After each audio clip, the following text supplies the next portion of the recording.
My beloved brothers and sisters, let me ask you something. Have you ever felt that certain people know exactly which button to press? They know how to provoke you, how to guilt you, how to drain you, and somehow, after every conversation, you are the one replaying it in your head at night. You start questioning yourself. You start doubting your worth. You start losing peace slowly, quietly. And the toxic person, they walk away feeling powerful. But listen carefully. Toxic people do not control you because they are strong. They control you because they have access. Access to your emotions, access to your time, access to your attention, access to your reactions. Today's reminder is simple. If you develop just 4 habits, toxic people begin to lose control over you without you even fighting them. Not by shouting, not by arguing, not by proving your point to someone who doesn't want the truth, but by becoming the kind of person who cannot be emotionally hijacked anymore. Because when your heart is attached to Allah, when your boundaries are clear, when your tongue is protected, when your reactions are disciplined, then manipulation stops working. And that is freedom. So stay with me. This may be the reminder that changes how you deal with people for the rest of your life. Some people are toxic in obvious ways, insults, shouting, humiliation. But some are toxic in hidden ways of smiling while they poison you. They use guilt. They use obligation. They twist your words. They rewrite history. They make you feel selfish for having needs. They make you feel sinful for setting boundaries. And you know what makes this worse? It's when you are a good person, when you have a soft heart, when you want harmony, when you fear hurting people. So you keep tolerating, you keep excusing, you keep staying silent. But Islam did not come to make you a doormat. Islam came to make you dignified, humble before Allah, but not humiliated by creation. There is a huge difference between patience and self-destruction. A huge difference between forgiveness and enabling. Allah reminds us in the Quran in meaning, Allah does not burden a soul beyond what it can bear. So if something is crushing you, draining you, destroying your mental health, then something must change. And today, we're not just talking psychology. We are talking spiritual strength. We are talking character. We are talking emotional discipline. We are talking about 4 habits that give you your power back without becoming toxic yourself. The first habit is this: stop seeking your value from people who benefit from you feeling small. Anchor your worth in Allah. Because toxic people often control you through one main door: your need for approval, your fear of rejection, your fear of being misunderstood, your fear of being alone. They sense it and they use it. So we start the journey with a question: who decides your worth? Is it the one who praises you today and insults you tomorrow? Is it the one who only loves you when you serve them? Is it the one who becomes kind only when they want something? Number. Your worth is not in their hands. Allah tells us in the Quran, in meaning, whoever relies upon Allah, then He is sufficient for him.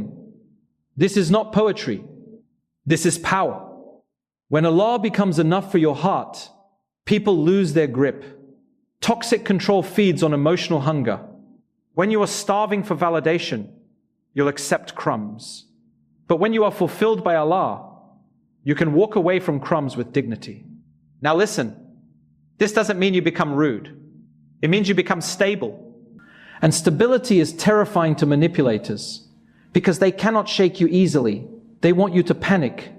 They want you to chase. They want you to beg. They want you to explain yourself 10 times. But a believer who is anchored in Allah says, I know who I am. I know my Lord. I know my intention. And I will not sell my peace for your approval. There is a beautiful hadith in meaning. Allah does not look at your bodies or your appearance, but He looks at your hearts and your deeds. So your value is not your popularity, not your image, not your ability to please everyone. It is your heart. It is your sincerity. It is your effort. Now I want you to imagine something. Imagine you have a small boat on the ocean. If your anchor is weak, any wave will throw you around. But if your anchor is strong, the waves can crash yet you remain. Life will have waves. People will have moods. Toxic people will test you. But habit number 1 is strengthen your anchor. How? Here are practical steps you can do daily. Morning grounding, 5 minutes. Before you check your messages, before you check social media site and say, "Oh Allah, I belong to you. My worth is from you. Guide me today." 1 Quran moment daily, even if it's a small portion, read and reflect. Because Quran is not just information, it is emotional healing. Allah says in meaning, truly, in the remembrance of Allah do hearts find rest. A toxic person wants your heart restless, overthinking, doubting, anxious. Dihika brings rest. A short dua when you feel triggered. When you feel your chest tighten, when you feel the urge to react, say, "Oh Allah, protect me from being controlled by my emotions. Make me pleasing to you." Because the truth is, you cannot stop toxic people from trying, but you can stop them from succeeding. And it begins with this habit.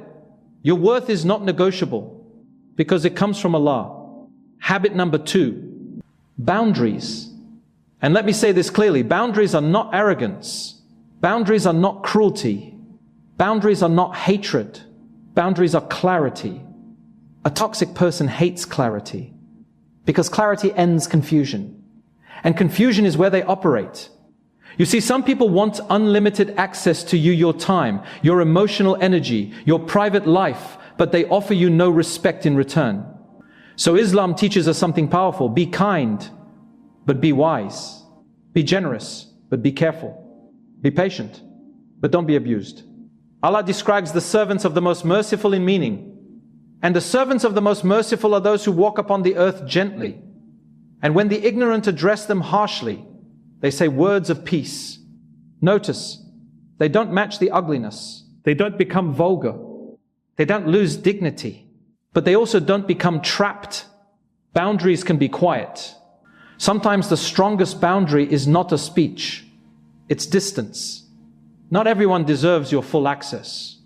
You can love someone and still limit their access. You can respect someone and still say no. The Prophet Muhammad sallallahu alaihi wasallam taught us balance. Mercy, yes. Justice, yes. Forgiveness, yes. But also wisdom. Now let's make boundaries practical, because many people say, "I tried, but they don't know how." Here are boundary sentences you can use. Clean, respectful, firm. "I understand, but I'm not available for this conversation. I will respond when I'm calm. I'm not comfortable discussing this. I can help within these limits. Please don't speak to me in that tone. If this continues, I will leave/end the call." And let me tell you, the moment you set boundaries, toxic people often do one of 3 things. They get angry. They mock you. They guilt you. You've changed. Yes, you have changed. You have grown. Because boundaries are not for controlling them. Boundaries are for protecting you. Now some people say, "But if I set boundaries, I feel guilty." That guilt is often not conscience, that's conditioning. You were trained to believe that being good means being available. Being good means saying yes. Being good means tolerating disrespect. But no, being good means pleasing Allah. And Allah does not ask you to be a victim. Allah teaches a principle in meaning. Repel evil with that which is better. This does not mean allow evil to continue. It means you respond with dignity, not with dirt. So you can respond better and still step away. Now here is a key point. Boundaries without consistency are just wishes. If you say, "Don't speak to me like that," and then you stay while they continue, they learn your words are empty. So when you set a boundary, attach it to an action. Example, if you raise your voice, I will end the call. Then if they raise their voice, end the call. No drama, no lecture, just action. That is when people realize this person is no longer controllable. And here is something beautiful. When you set boundaries for Allah's sake to protect your mental health, to protect your family, to protect your deen, Allah places barakah in your life.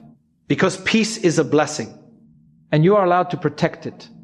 Habit number 3 is a weapon against toxic people. Protect your tongue. Why? Because toxic people often want one thing, a reaction. They want you to explode. They want you to defend yourself emotionally. They want you to say something you will regret.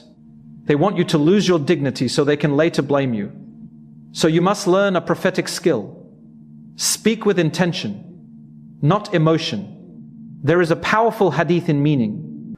Whoever believes in Allah and the last day, let him speak good or remain silent. Subhanallah, this one hadith can save marriages, friendships, families, workplaces, because silence is not weakness. Sometimes silence is strategy. And the Quran teaches us in meaning. And tell my servants to say that which is best. Not say what you feel in anger. Not say what will win the argument. Say what is best. Now listen carefully. Some toxic people are addicted to conflict. They don't want solutions, they want control. They don't want understanding, they want victory. So if you enter every argument, they will drag you into mud and then complain you are dirty. So what do? You starve the drama. How? Delay your response when you are triggered. Don't respond instantly. Say, I need time to think. This is not cowardice. This is maturity. Don't over-explain yourself. Toxic people use your explanations as ammunition. They twist your words. So be clear and brief. Stop trying to be understood by someone committed to misunderstanding you. This is painful, but it's true. Refuse gossip and backbiting traps. Sometimes toxic circles bond through talking about others. Allah warns us in meaning, do not backbite one another. Would one of you like to eat the flesh of his dead brother? You would hate it.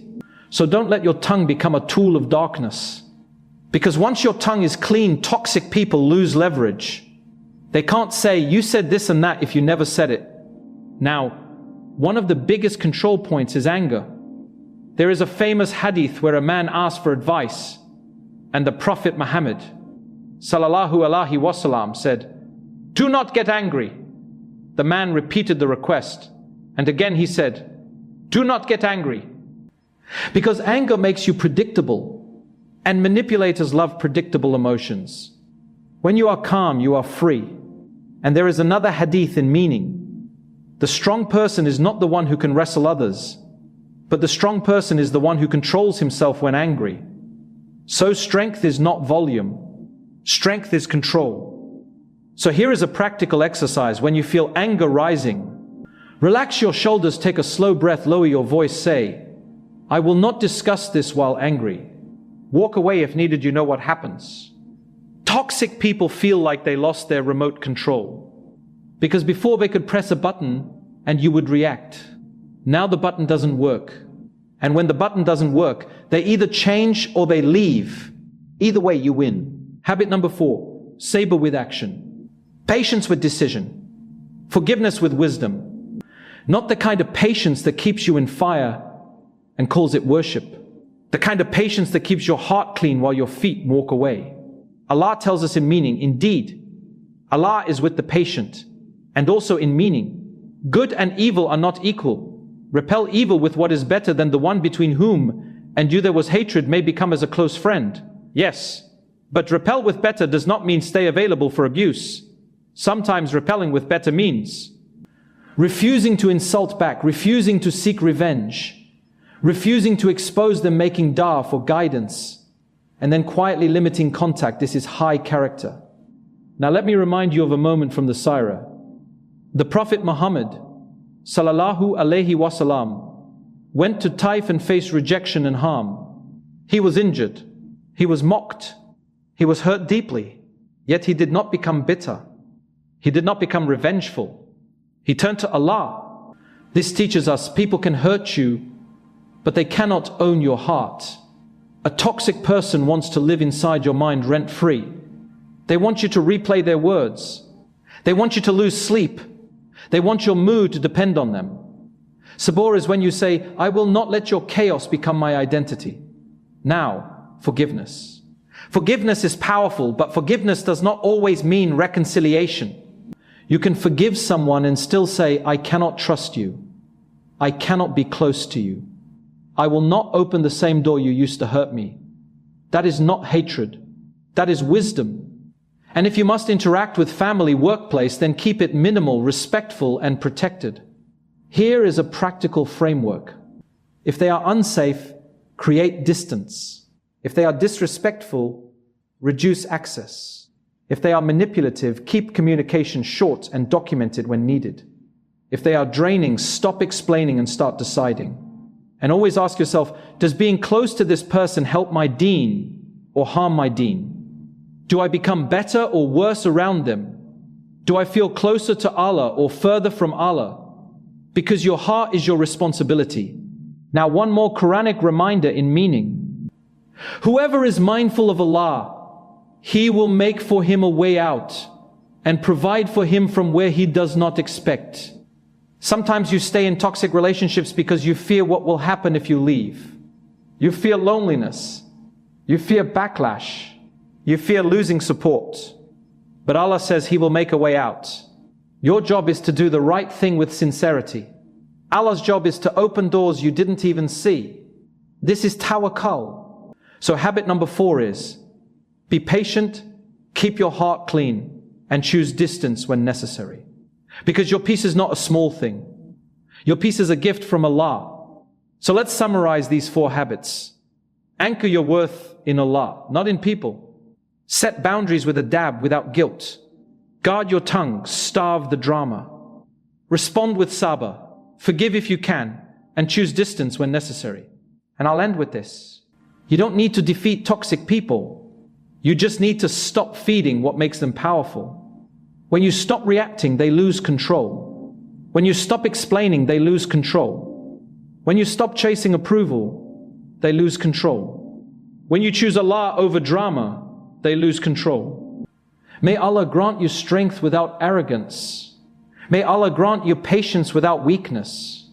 May Allah grant you boundaries without cruelty. May Allah protect your heart from being controlled by anyone besides Him.